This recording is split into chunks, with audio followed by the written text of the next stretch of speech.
Today I will show you how to record voice on Audacity. If you find this video helpful, please don't forget to like and subscribe. Now the first thing I want you to do is load your Audacity software. And once you load it, this is how it's gonna look like. Now it's important for you to set up a few things before you start recording. So it's ideal for you to set up which recording device you're gonna use and which playback device you're gonna use. And as you can see, I have different options that I can use for playback device. I can either use my MacBook speakers. I can also use my sound card to listen to it, which is connected to external speakers and a headphone.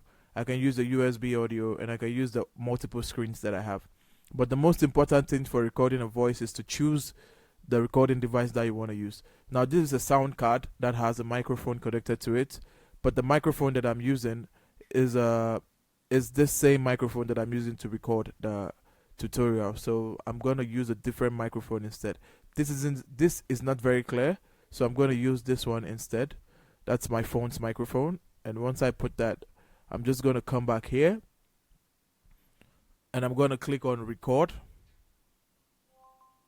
Now once that's record on my phone, I'm getting connected to the laptop, and it's using my recorder for recording this audio.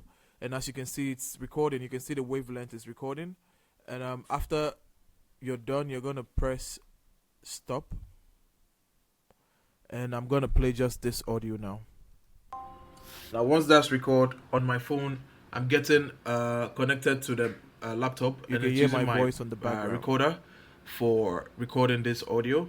And as you can see, it's recording. You can see the wavelength is recording, and after you're done, you're gonna press and that was my voice that I was using for the tutorial. I was recording with my phone on Audacity, and that's how to record voice on Audacity.